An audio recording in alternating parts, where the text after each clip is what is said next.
Good evening, everyone. I'll go ahead and start this regular council meeting of the City of Sebastian. Call it to order. We could all rise for a moment of silence and then remain standing for the Pledge of Allegiance, which tonight will be led by Councilmember McParland.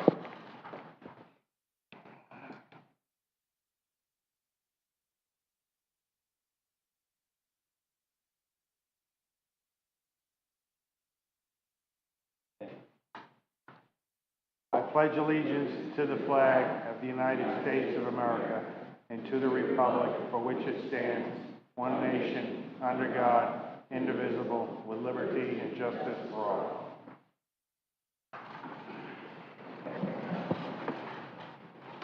All right, thank you. Roll call, please. Mayor Hill. Here. Vice Mayor Jones. Here. Councilmember Dodd. Here. Councilmember McPartland. Here. And Councilmember Nunn. Here. Thank you. All right, Council, that moves us to item 5, agenda modifications. There are 2 items this evening. City Manager has asked that we place an item for the approval of a piggyback from Charlotte County, contract number 20210000541. I would ask that we place that item under 8D. 8D, consent. Sounds good. Any objections there? All right, thank you very much. Also, we've been asked to add the addition of a community service award for Dr. Kawaja. If I've murdered that, I apologize. I'm sure I did very wrong, and you can correct me when we come up here, hopefully. And I'd ask to add that at item A2 under 6. 6A2. Is that okay? No objection. All right, thank you very much. Anything else as far as modifications this evening? All right, thank you. That moves us to item 6.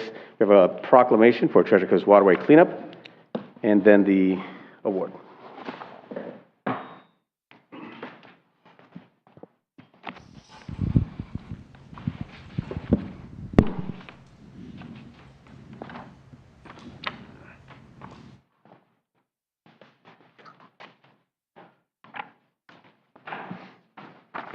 Ms. Hagler?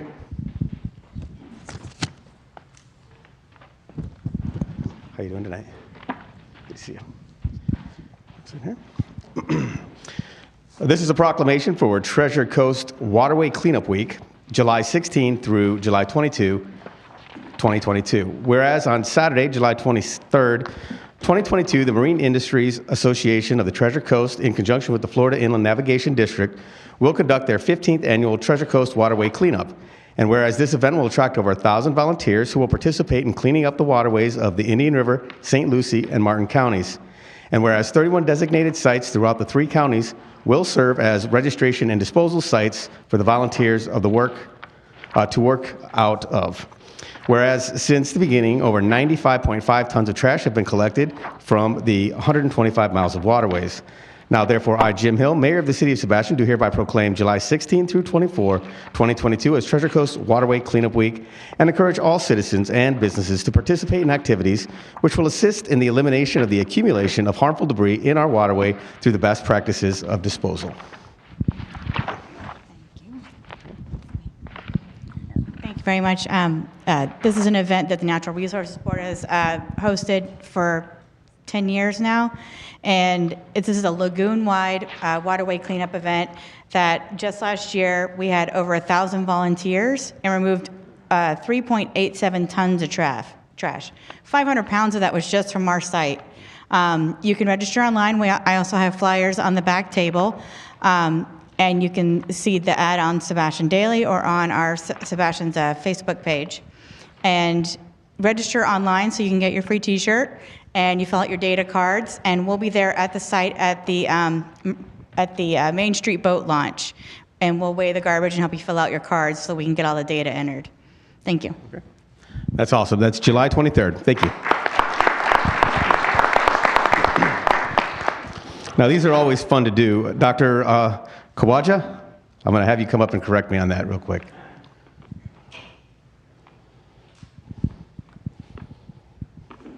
How would I say that perfect? It was perfect. Oh, look at that. So I nailed that one. That's pretty much the only one I've ever hit. So thank you very much for being here tonight. It's always wonderful to be able to give out these awards. Dr. Kawaja is here this evening. He's retiring today, if I'm not mistaken, and today is your birthday. So happy birthday, sir. Happy birthday to you. This is a community service award in honor of Dr. Farha, right? Look at that, Khawaja, cardiologist, Steward Cardiologist Associates. In gratitude for his 47 years of participating in cardiovascular medicine in Sebastian and developing many meaningful relationships with his patients and their extended families. So thank you so much for your service to the community, and I hope you enjoy this wonderful award from the city of Sebastian. Thank you, Mr. Mayor. Yes, indeed. Thank you, Mr. Mayor. I just want to briefly thank you and the City Council for this award. And I want to also let everybody know that what a good place Sebastian is to raise the family. When I came here 47 years ago, there was one light on Main Street and US 1. And we have grown really leaps and bounds. To give you a perspective of how good a place this is to raise the family, 2 of my children are doctors and 1 is an attorney. You always need an attorney if you're a doctor.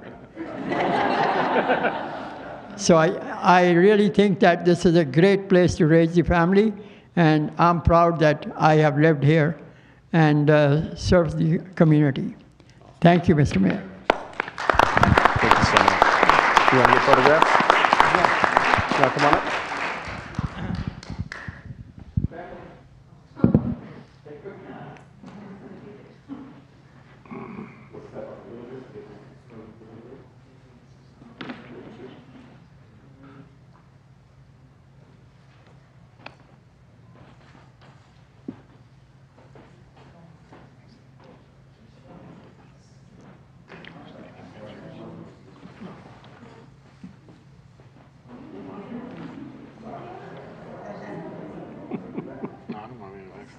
I was going to go take the picture.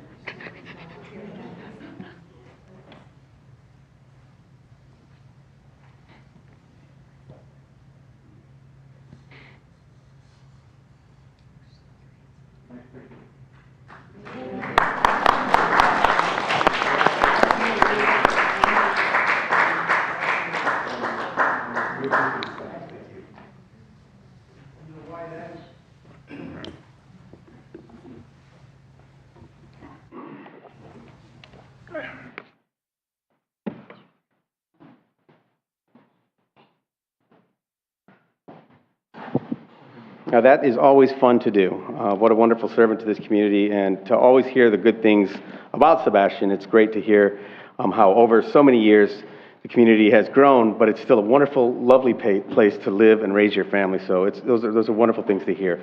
Item 6B, we have a presentation from the Substance Abuse Free Indian River County Coalition, and that will be by, I believe, Michelle Bullo.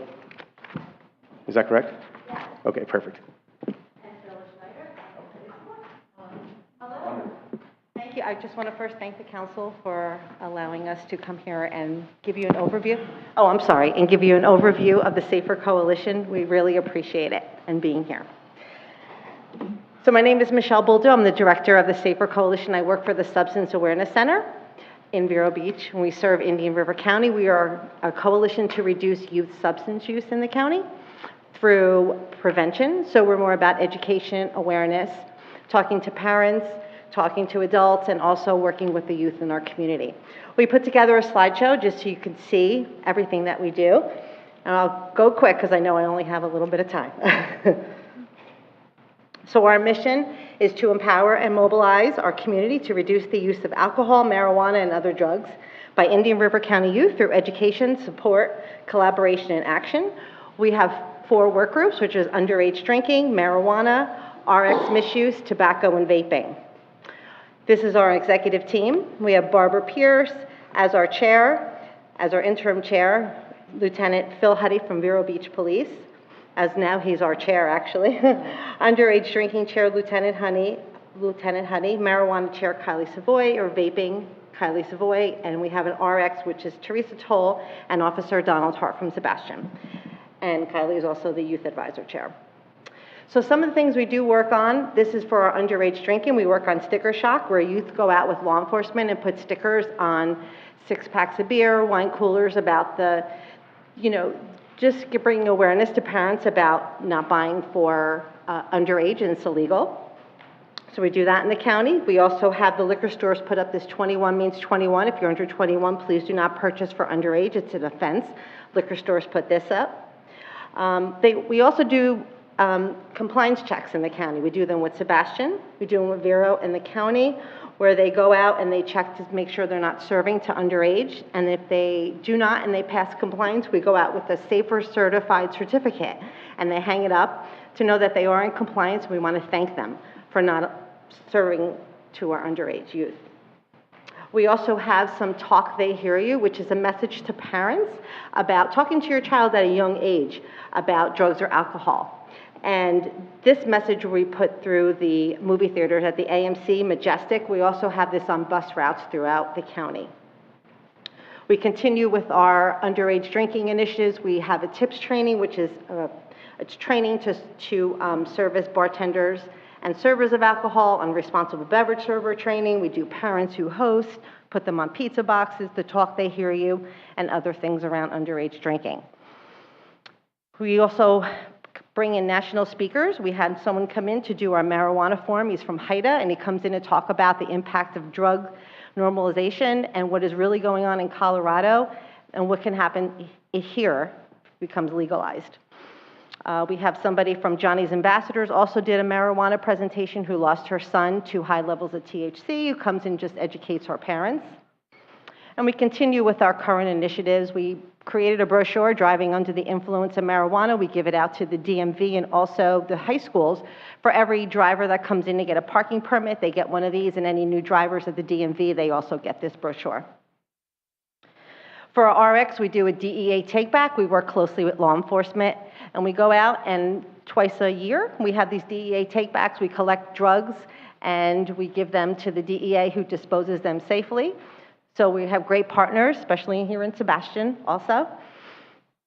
We also have our Hidden in Plain Sight mobile trailer. We partner with the Sheriff's Office, and we have this trailer called Hidden in Plain Sight, and it is a trailer filled of a child's bedroom set, and there's hidden objects in there that show where teens can hide drugs or alcohol. So parents walk through this trailer and try to pick out some of the items, and then we have a little presentation for them to show them what they could be missing, which is common items that they don't even realize.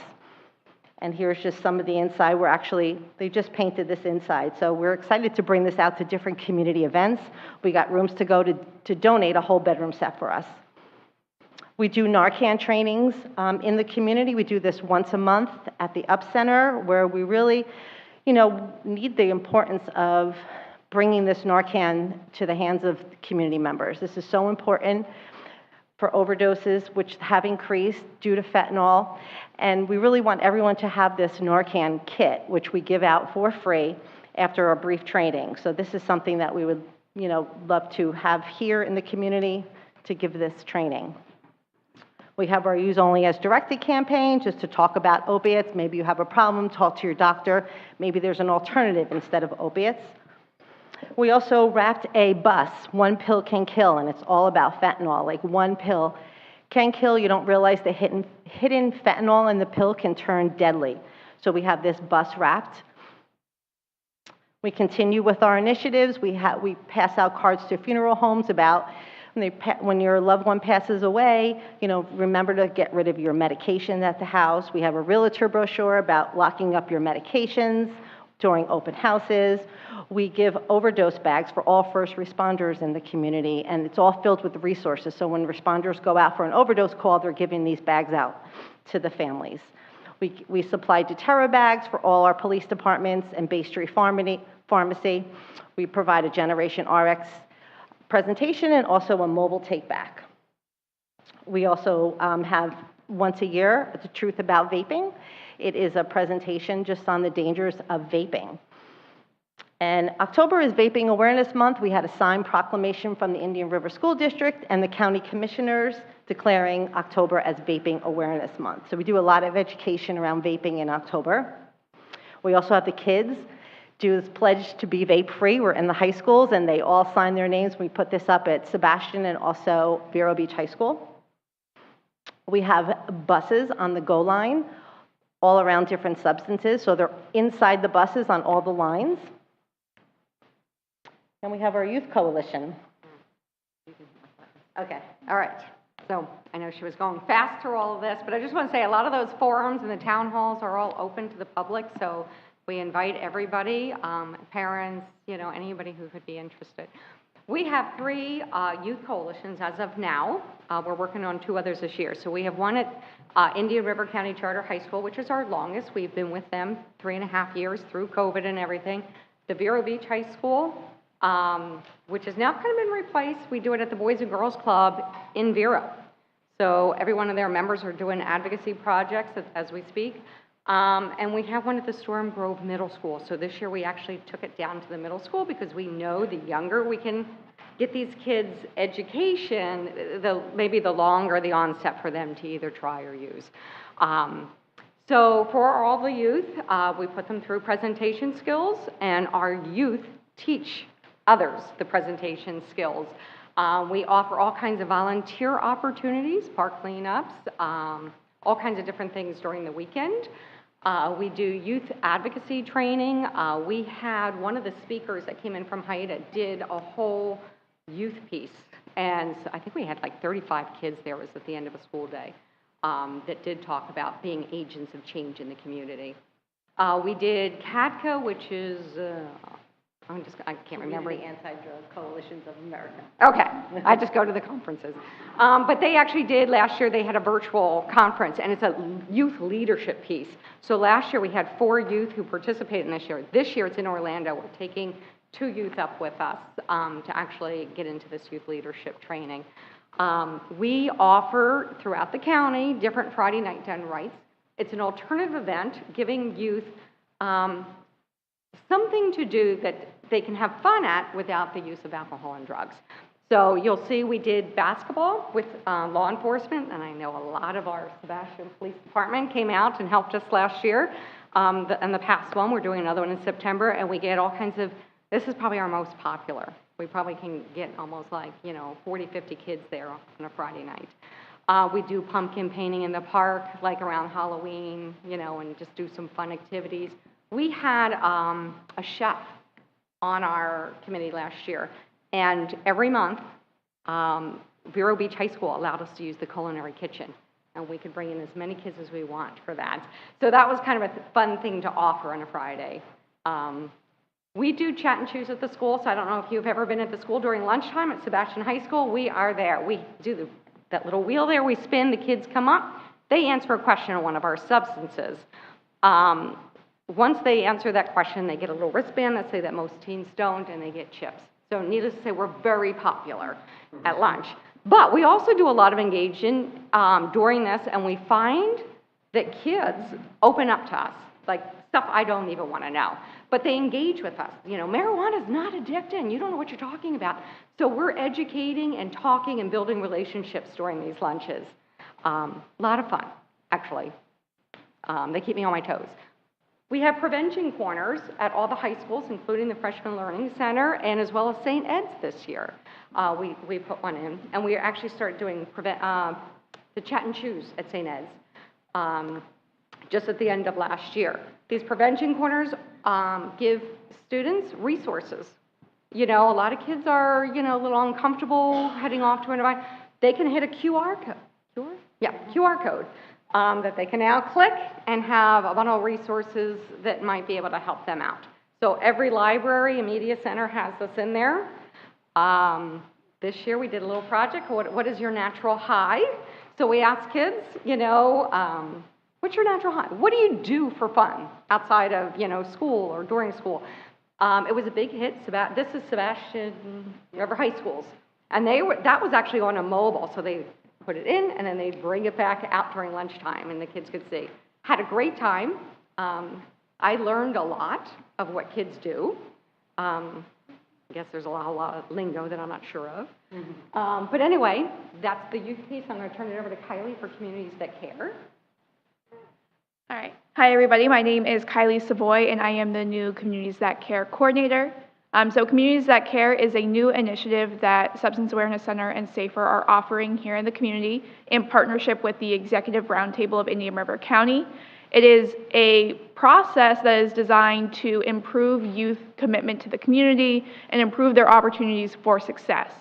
So it is a prevention-based process where we will survey all 6th, 8th, 10th, and 12th graders in Indian River County to understand what the risk and protective factors here are in the community and how it relates to violence, delinquency, teen pregnancy, substance misuse, and how they're related to the community. And so then we can target special identified local problems and really address them locally. So we do know with this program, there has been studies that have shown in the communities that care communities that they have seen a significant decrease in tobacco, alcohol, and delinquent behavior among youth. And if we go to the next slide, it actually continues.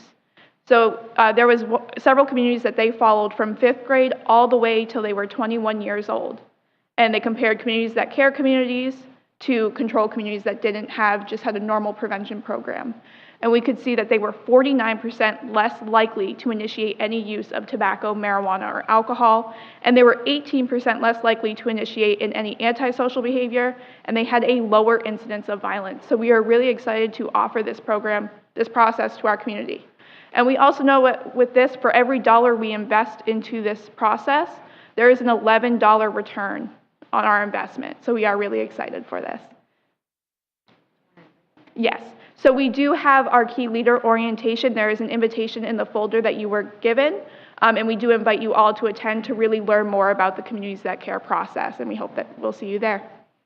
And we just want to thank you and look forward to your support in the community, and we'd love to be up here more in Sebastian and maybe meet with you individually, but we just want to thank you for your time. Thank you. Thank you very much. Yes, go ahead. Vice Mayor. Michelle, have you all reached out to youth guidance? Or Yes. do you all work with youth guidance? We do. Okay. I kind of interact with a lot of the youth organizations. And yes, so I'm in touch with Bill Barnes and Drew all the time whenever we can help her get in there. We have done different programs. I know back in the day I used to come in and Well, Okay.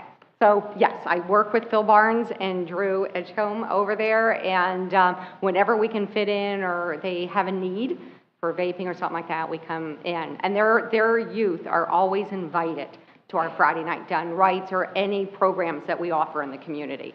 They're one of, any youth organization I pretty much hit when I'm looking for a youth, so. Well, that's awesome. But thank you. thank you. Any other questions from council members? Thank you so much for what you're doing in our community. Thank you. All right, I have no announcements this evening. Does anyone have any brief announcements this evening? All right, seeing none, we'll take us to item 7, public input. At this time, we welcome anyone who wishes to bring anything to this city council, anything that's not currently on the agenda. You'll have 5 minutes to speak, and we look forward to hearing from you. So again, this is the public input, so anyone who wishes to bring something forward to city council, this is the time to do it. And nobody's raised their hand. Seeing none, we'll move on to the consent agenda. Item 8. Council, what's your pleasure? I'd like to pull, Mr. Mayor, I'd like to pull item B. B? Just because of the cost and the slight discussion. Okay. Anything else? Mr. Mayor, I move approval of item 8A, C, and D. Excuse me. Item 8, move approval of item 8A, C, and D. Second. Motion is second. Roll call, please. Vice Mayor Jones? Yes. Councilmember Dodd? Yes. Councilmember McPartlin? Yes. Councilmember Nunn? Yes. Mayor Hill? Yes. Mr. Motion Nunn. carries. Yeah, my only reason for pulling C is obviously the cost. It's not a, did I pull the wrong one? You did not pull B. I held item B, thank you. Yeah, Wow, my item brain B. just said C in my head. Okay, thank you. I pulled it because of the cost of it and just want people to understand what we're spending, a large amount of money like this on. This is to, I guess, we'll ask the city manager if he can talk about it. Mr. Mayor, yeah, and members of the council, this is a software program to help us in backing up our systems and helping us to secure our data. And we just want to make sure that we're able to protect our data and be able to recover it when needed if some computer failure would come upon us. Okay. I have, this item's near and dear to me. This is one of these things that I do for a living, and have for 30 years, so understanding exactly what it's for. I asked a lot of questions about the company that we were going to and the support structure and everything, and I just felt it needed to understand that this is going to be the backbone of part of our computing network, and so people understand what that large amount of money is about, that it's money well spent. But I go ahead and make a motion to approve item B. Second. All right, thank you. Anyone from the public wish to speak on item 8B? Any more questions from council?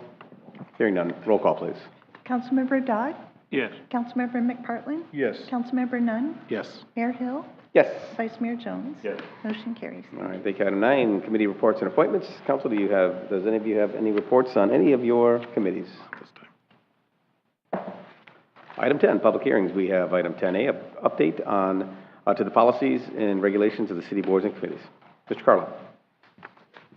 This is the second reading of the ordinances that we have in the policies for boards and committees. Mr. Carl, your mic. Yep. Mr. Anand, if you would read the title, please.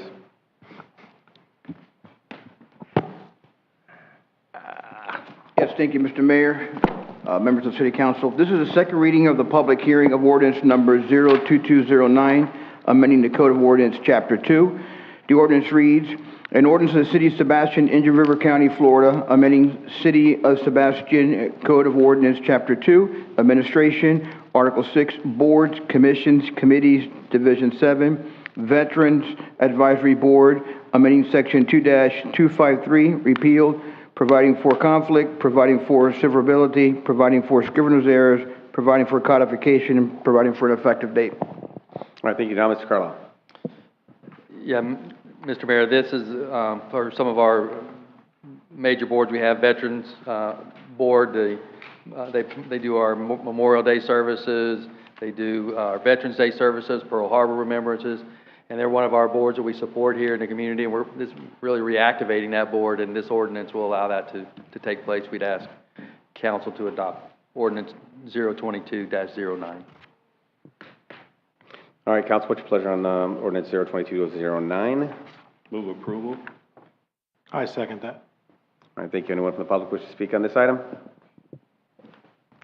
Seeing none, any questions from council? Roll call, please. Councilmember McPartlin? Yes. Councilmember Nunn?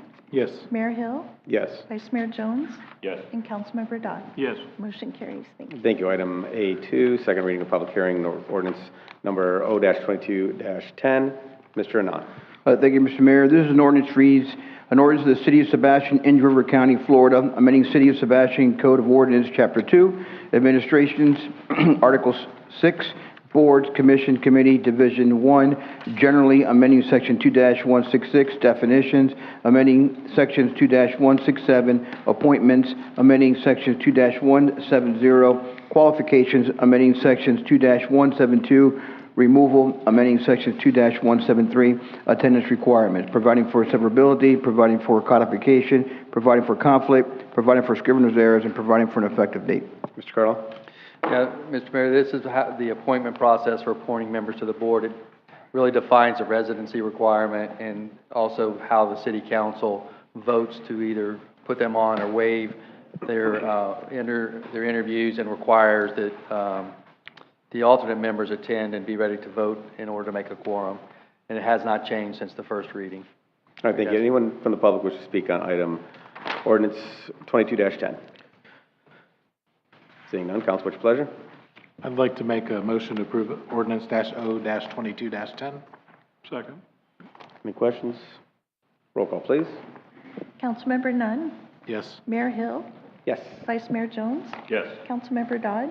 Yes. And Councilmember McPartlin? Yes. Motion carries. Thank you. Item 10.3, second reading of public hearing of ordinance number O-22-11. Mr. Anand.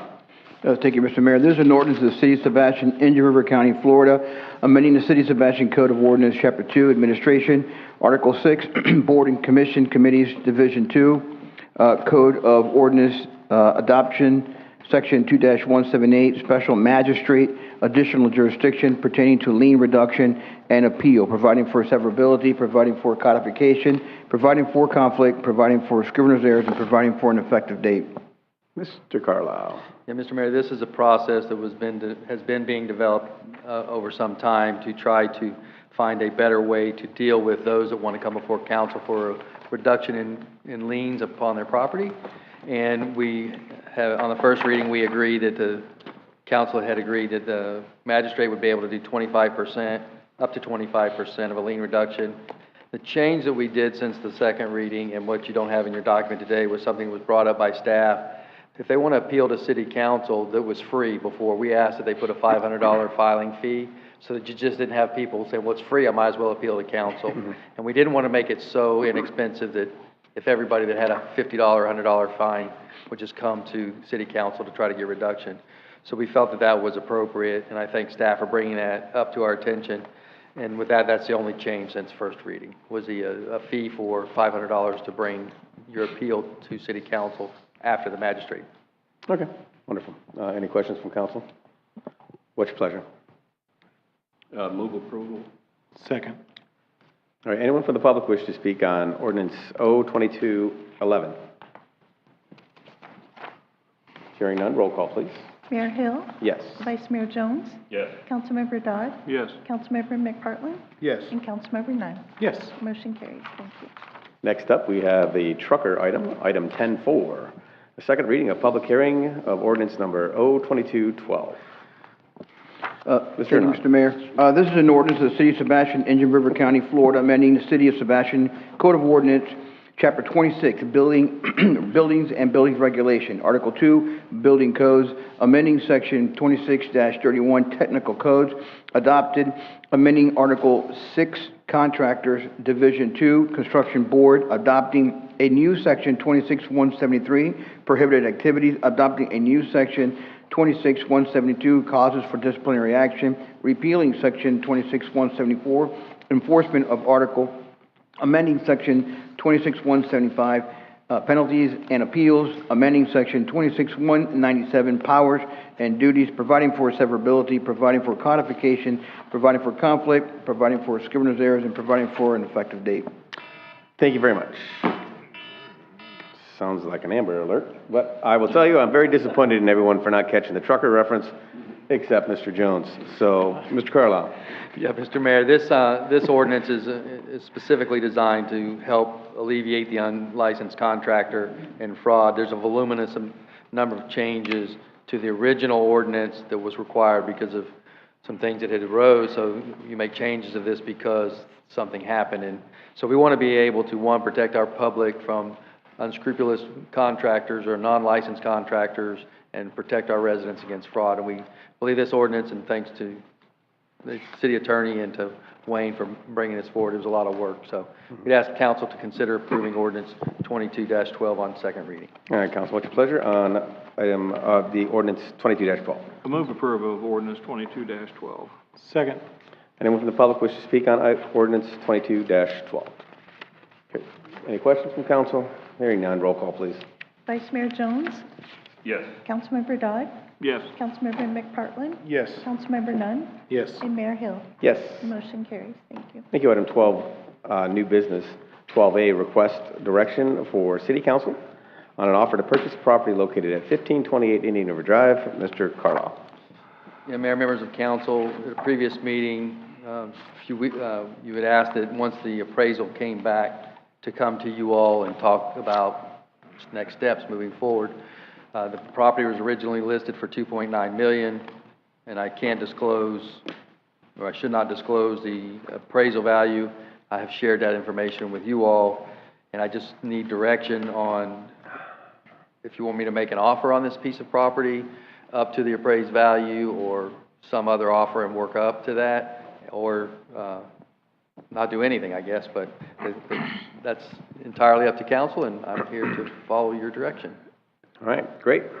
Mr. Dodd? Yeah, Mr. Mayor, I think we should move forward on this. I understand from the write-up in the agenda that we require a second appraisal under Florida statutes. So I'll make a motion that we direct the city manager to get the second appraisal and to begin negotiations to see if it's possible for us to purchase this property. I second that. Okay. Any discussions by council members?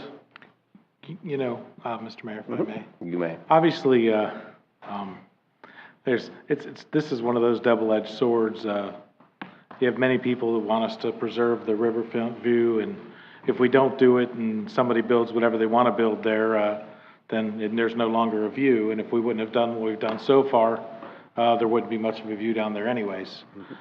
So we've done good at trying to preserve some of the riverfront view for our citizens. On the other side of it is, people, I'm sure, are going to look at it and say, oh my God, all that money, you're going to look at spending all our money on a piece of property when we're hurting. And I get that too.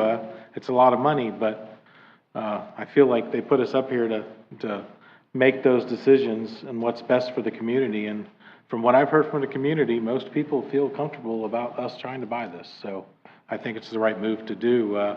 There's no perfect time to do things like this. It's time of opportunity. And if we don't take an opportunity now while it's available, then tomorrow it might not be. So I think we should move forward. Okay. Mr. McParland? I'm still a big fat no on this, buying this piece of property. I'm sorry. It'd be beautiful to have, but I mean, our next item, we're starting to talk about hiring incentives and sign-on bonuses for employees. We got that salary study that'll be finished up. Again, waiting on the stormwater master plan to get started. That stuff's gonna take a lot of money. And this is, unless we're buying this piece of property for $500,000, I'm a big fat no. And again, this also leads into like the Harbor Lights. I'd like to see that come down and the for sale sign on that side of the street, because eventually people are gonna think we bought that piece of property for preservation and it was always a park as long as they knew. And I just don't think we need to be in that business. We have a beautiful waterfront that you can walk from, south of Mulligan's a long way, a great view. And I think that's plenty. Okay, thank you. Mr. Jones? No, sir. I honestly believe that, people come to Sebastian, everybody that I speak to, they come because of the view that we have on the river. They like to be able to walk along our riverfront. And if you can see north of our city, and even in our city, on the river, there's homes being built and everything else. So, and this is right next to Fisherman's Landing. This is one of the things that will, I think, enhance the city if we can go forward, if the price is right. Obviously, we're not going to go out there and just spend a bunch of money that we don't need to spend, but if the estimates come in right, then I'm all for it. I want to preserve the riverfront as well as anybody else. Okay, very good. I'm sure we have some from the public who wishes to speak on this. Anyone from the public? Nobody. Anybody on Zoom? Anyone on Zoom? I had one person with their hand raised. No one? One person with his hand raised. If you'd go ahead. One moment.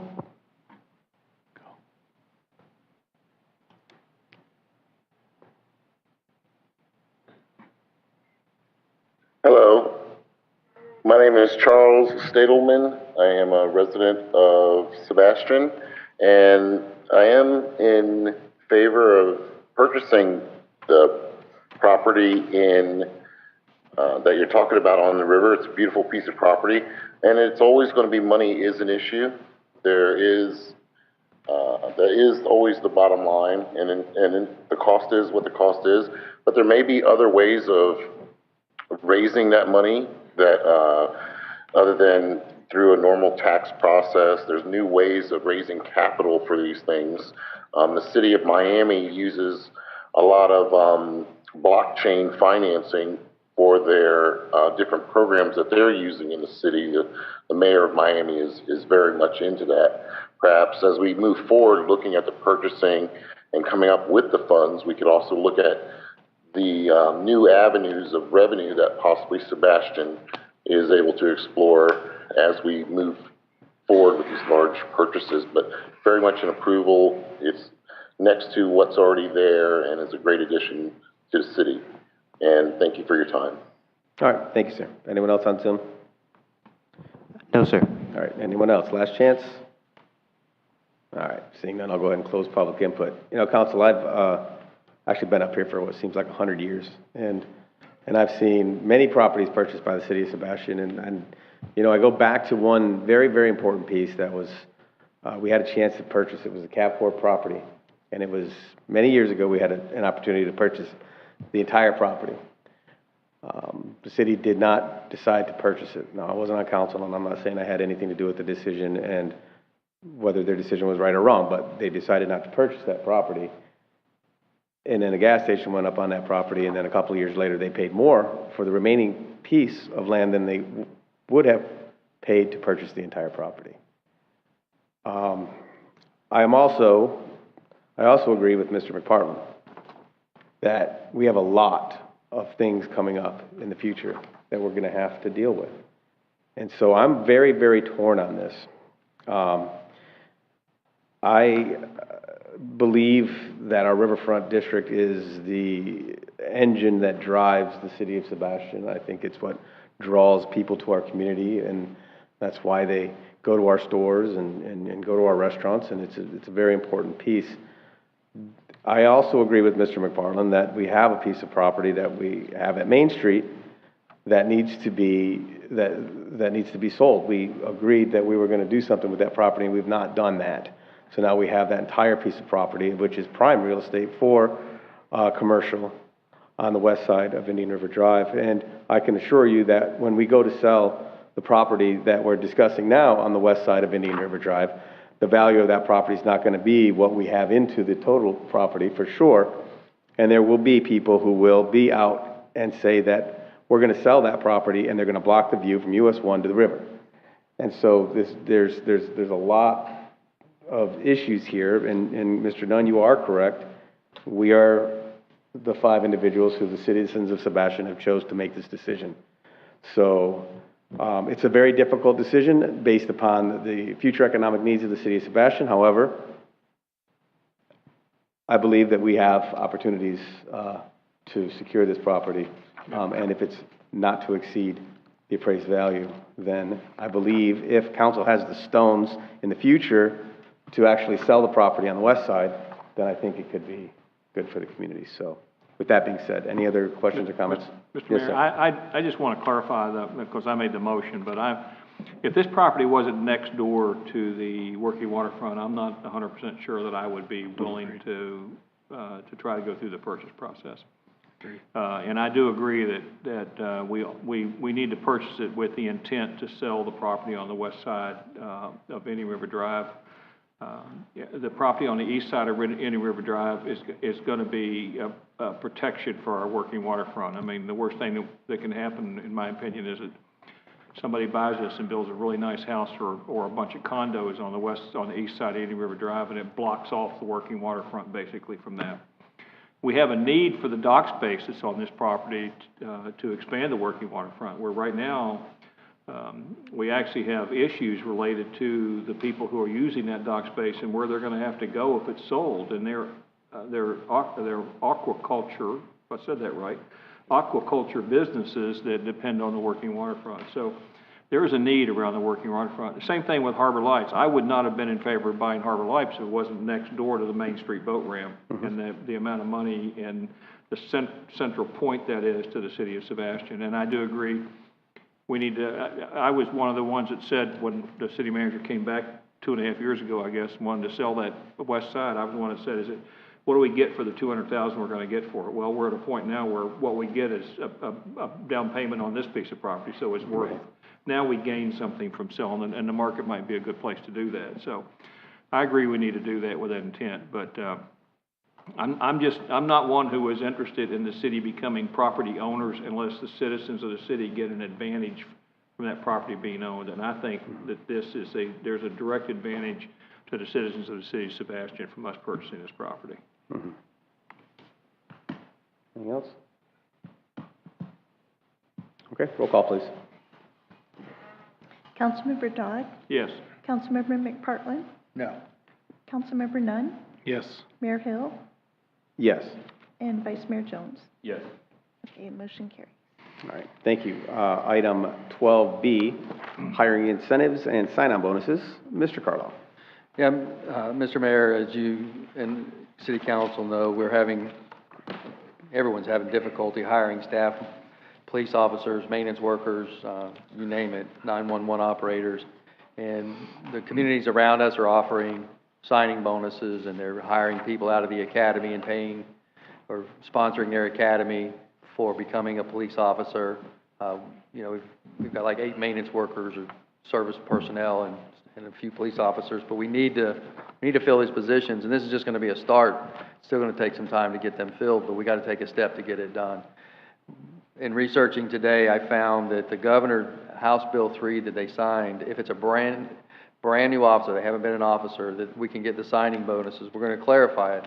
We can get the signing bonuses from the state statute that was passed, and also the sponsorship for the tuition for those going to the school to be certified, or out-of-state officers coming into the state. But if you've been an officer in another state or city and within the state, they're not eligible for the state funding. They'd still be eligible under our funding, but we wouldn't be eligible to get reimbursed. So I think that's going to be a benefit for us moving forward, and we'll clarify all those numbers, but I think we'll be able to get some of those costs back. But I think it's going to go a long way to helping us to recruit people and get them to want to apply here. All right, Council, what's your pleasure on item 12B? I've got some questions if I can, sir. That's fine. Go ahead, sir.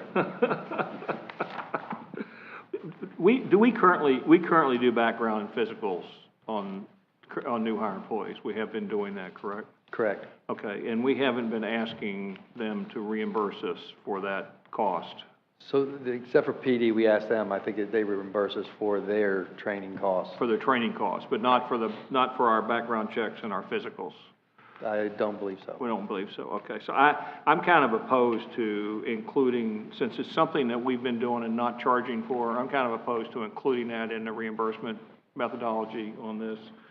You know, I mean, it's just a way now that we're saying to people that we hire in the future, we're going to make you pay back something we haven't been asking people to pay back in the past. So from my perspective, I'm kind of against that part of it being in there. I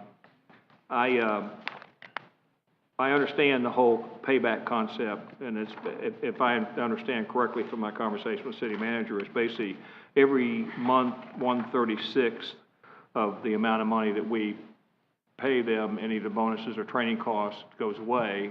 And so as they go down, if they absolutely leave the employment on their 24th month, they only owe us 1/3 of the money back. So it's not overly punitive, but in looking at the attachment information that's in here, it appears like the Sheriff's Department, for example, used a 2-year schedule instead of a 3-year schedule.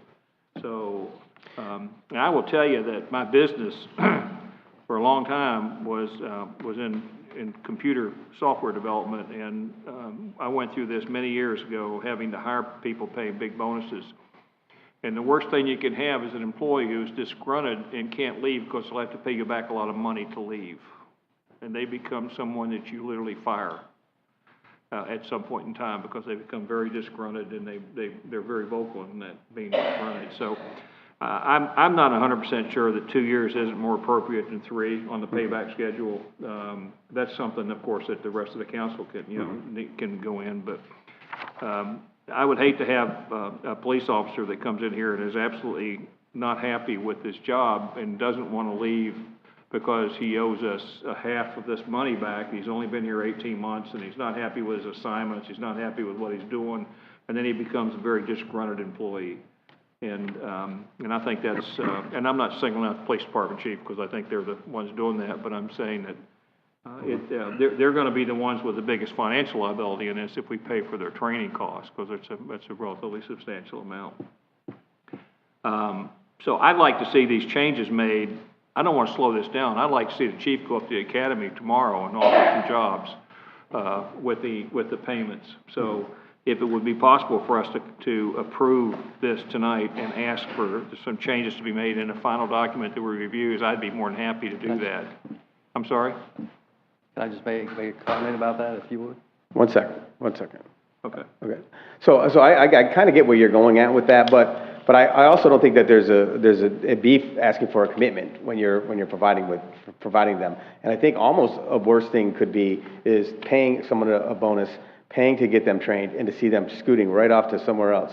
And so I don't think a 3-year commitment is out of whack, and I don't know if it's against standards or anything, but as far as I'm concerned, a 3-year commitment in the city of Sebastian on the police force is wonderful. I don't have any hard stand on the 2 to 3 years, so I really don't. The only thing that I feel like, since we haven't been charging for that, I just don't think we should ask them to pay back the background check and physical Mr. Carlisle? we do with that. And I don't have an issue with that either. The 3-year was brought about, some of the communities do 3 years, but our thought process was, and it was kind of because, we wanted to make them all equal. We want to make one department different than the others. But when we talked about it with HR, it was kind of, you're going to be spending a significant amount of your time just going to school. You're not actually going to be on the force. You're going to spend probably a year in field training. So you really spend 2 years just learning the job. Right. Yeah. And then you have 1 year, and so if you just learn the job and then you leave, we've spent all that time training and a year of field training officer and the academy to really not have you on the job. So that's kind of what our thought process is, but I will surely, to do anything to get the people on the force, we will be happy to make any changes. Sure. I don't have any problem with the 3 year. Okay. I mean, I really don't. Yeah, one second, sir. I'm going to get to everybody, don't you worry. All right, so that's great. Mr. Nunn. All right, so, obviously, Now, just a minute. So, but you do have no problems with not requiring the payback of the training or the...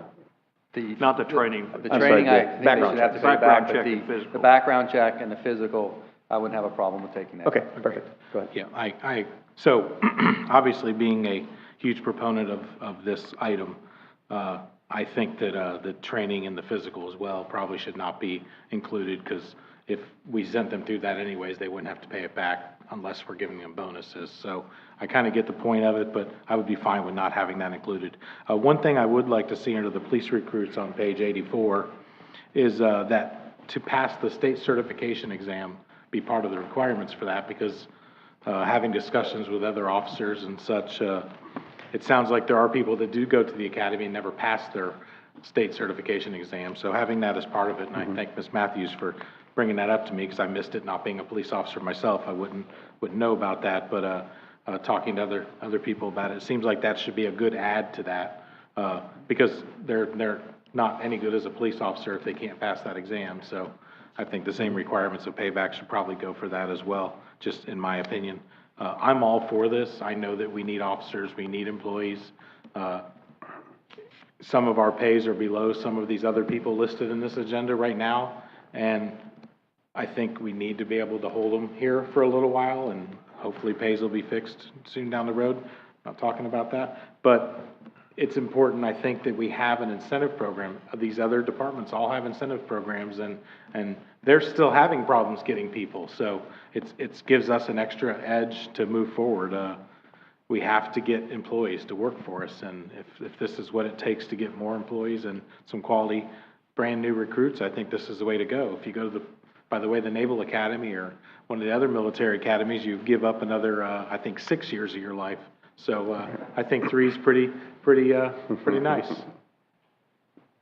Yes, you're right. And the military actually gives great bonuses for sign-ons, but they don't give it for a long time. You don't get that money for a long time. Yes, sir. So the training issue is the state statute if they leave before the time frame, they have to pay back the state. So we pay for their training and we get reimbursed, we get the money from the state, and they leave, the state requires that money to be reimbursed. So I don't think we can separate that out for the academy, because if we ask the state to pay us back, then we have to pay the state back if they leave, or they have to pay the state back if they leave. Mm-hmm. Okay.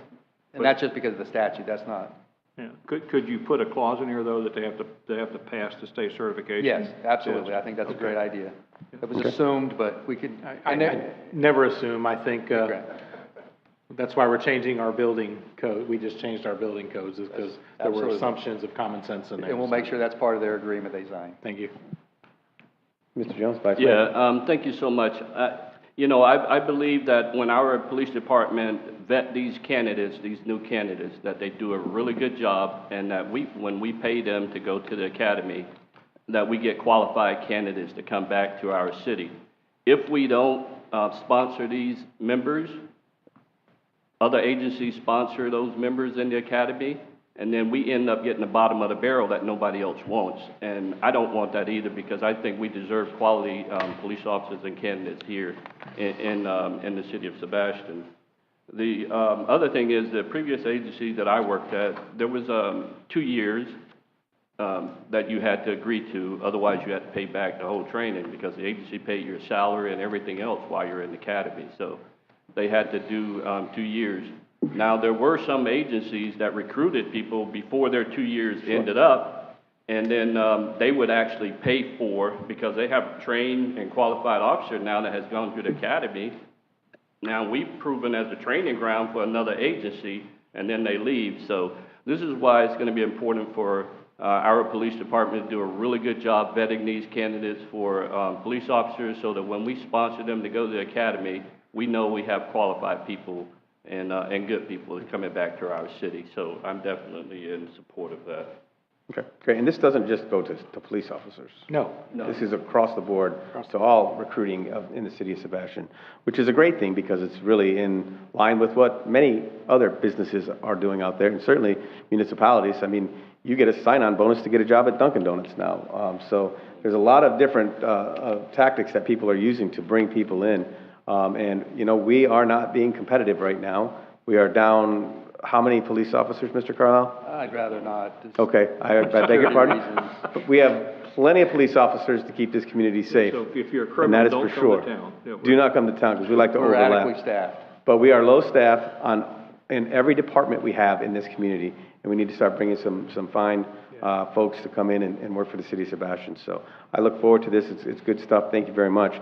Like I said, you know, in the military, they're offering these big, huge $10,000 bonuses to join up.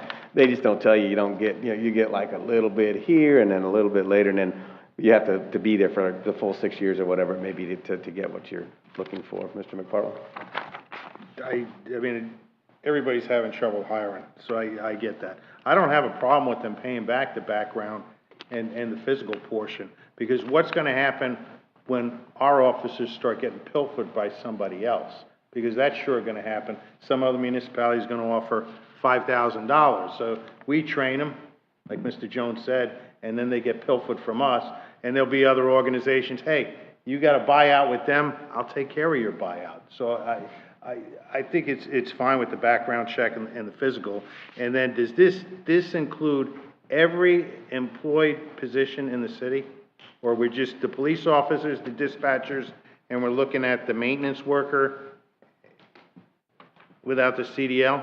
Because, I mean, some of the positions, I mean, if it was been open more than 60 days without an application, I would say then we got to look at trying to attract somebody. But, I mean, an assistant city manager, I don't imagine they're eligible for this Well, bonus.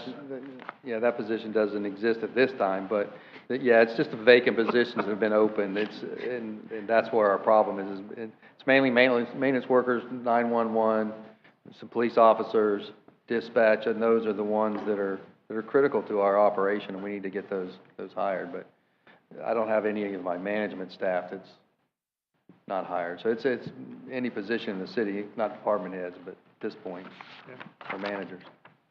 Right. And how bad are we looking as far as 911 dispatchers? I mean,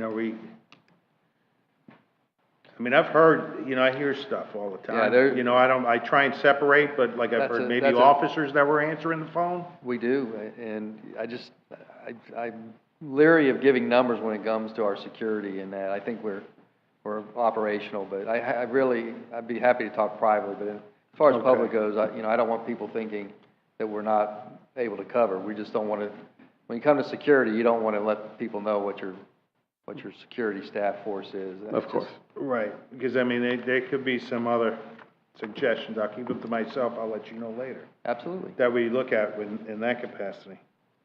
But I'm fine with it. And like I said, is the background check and the physical, I have no problem with them having to reimburse. I mean, it's a nominal fee, but it does say something, and you do want that commitment out of people.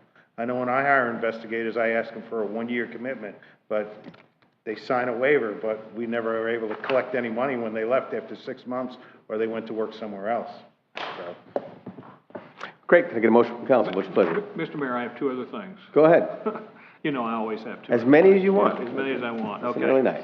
I'm gonna go back to page 84 under police recruits. It says in the second, or the third bullet, it says minimum hourly rate based on the compensation study. And I would like to see that based on the compensation study removed. We have not settled the compensation study issues with our unions or our employees, so I would prefer that we don't reference that in a document like this, unless anyone has any issues with that. But basically what we're saying there at the minimum hourly rate. Boom. Correct. Not based on a compensation study, because that hasn't been settled. No, I cannot And agree with then you more. also, in the underneath of the police recruits, it says this will be effective June 1, 22 and continue for time necessary. I'm not one who likes to do open-ended things. I would say and reviewed annually or something like that in that particular place, so that you've got some bullet point at which you review this. It might be this isn't enough money a year from now, you know, so we don't, and so you can actually review the policy on an annualized basis instead of just time necessary. And that review would be a staff review of that, I would hope? Yeah, staff review. Yeah, okay. And I any, mean, once any we changes approve would the be, any concept changes of would be this, brought it's a over. staff Yeah. issue. It doesn't become, doesn't have to come back to us. Yeah. Anything else? That's it. Anything else? Go ahead. I'd like to make a motion to approve item 12B with the changes that Councilmember Dodd mentioned about removing the compensation study and adding passing the state certification exam and removing the background check and physical costs as a repayment if needed. I cover everything? I think I did. That sounds like you. Yeah, and the annual review by the staff. And a staff annual review, yes. Yeah. And I'll second that. Anyone from the public wish to speak on this item? You guys are so talkative tonight. Anyone on Zoom? Nobody's raised their hand. All right, thank you very much. Council, any more questions or comments? Seeing none, roll call, please. Councilmember McPartlin? Yes. Councilmember Nunn? Yes. Mayor Hill? Yes. Vice Mayor Jones? Yes. And Councilmember Dodd? Yes. Motion carries. All right, thank you. Item 12C, award RFQ 20-06. Mr. Carlisle. Yeah, Mr. Mayor, we have had this budgeted for some time, and we were finally able to get a contract or a bid out on the street to redesign the building department's front lobby area, add some security features, some desks, and make it more user-friendly for our contractors and our residents to utilize. We held a RFQ, request for qualifications, on number 2206, and the firm that was recommended by the appraisal team or the scoring team has asked that we award this to Building Time Construction LLC to do a design and bring back to us a guaranteed maximum price. The budgeted amount is $116,000. Okay, thank you, Council. What's your pleasure on item 12C? Move approval. Second. All right, thank you. Pardon me. A motion and a second. Anyone from the public wish to speak on this item? Hearing none, Council, questions of staff, comments? Roll call, please. Councilmember Nunn? Yes. Mayor Hill? Yes. Vice Mayor Jones? Yes. Councilmember Dodd? Yes. And Councilmember McPartlin? Yes. Motion carries. Mr. Anand. Thank you, Mr. Mayor. I just want to again update council where we are with the unions at this point. Right now, we're going forward either sometime in late July, middle of August for an election dealing with with the police department employees. And with the general employees, we're still waiting a perks order on the appropriateness of the union. And I just want to update you. And if you have any questions about that, feel free to give me a call. Nothing further, Mr. Mayor. All right, thank you very much. Mr. Carlisle. I don't have anything to add this evening, unless you have any questions for me. Ms. Williams. Those are all awesome. Vice Mayor Jones. Nothing, sir. Thank you. Councilmember McPartlin. As we were talking about earlier, I was wondering, is there any idea when we're gonna knock down that Harbor Lights building? Yes, we do have the asbestos abatement contractor. The POs have been signed. They're going to be removing the asbestos, and then we're going to let the PD use it for a couple training opportunities, and then our staff is going to knock it down. So in the next several months, it should be starting to be raised. All right, there's several, is that more than two? Yes. You know? I just don't know what the availability of the PD. We want to allow them the opportunity to train on it because it's a perfect opportunity for them to do some of I mean, their it's strategical been training. Several years now, you know? I'd like to see it for sale, you know, inquire at 1225 Main Street, you know? No, that's all I have. Thank you very much. Councilmember Nunn. I love when we use the word raised for tearing a building down. That's awesome. That's great. All right, no, I have nothing else tonight. Thank you. Yes, sir. So, Councilmember Dodd, two things. Nothing. Oh, really? Nothing. Wow. Great. And I'll finish this off with, real quick on the purchase of the property that we just discussed. We did not just purchase that property, just to let everybody know. We decided to send the city manager out to get another appraisal on the property and try to negotiate the purchase of that property to a number within or under the appraised value of the property. So he'll be coming back to us at a future time, not for the purchase. If you can get it, awesome, good job. But so we haven't just bought the property, just so everyone knows. Also wanted to thank staff. Our police department are amazing individuals. We appreciate you guys so much for keeping us safe out there in the community. All the maintenance workers, we appreciate you very much. Our parks are beautiful. Pickleball courts are great. The airport is amazing. Everything about the city of Sebastian is awesome. And of course, our command staff with Mr. Carlisle, Mr. Anand, and Ms. Williams, you guys are awesome. The city does not deserve you, but we are grateful to have you. So that being said, there being no further business, we are adjourned.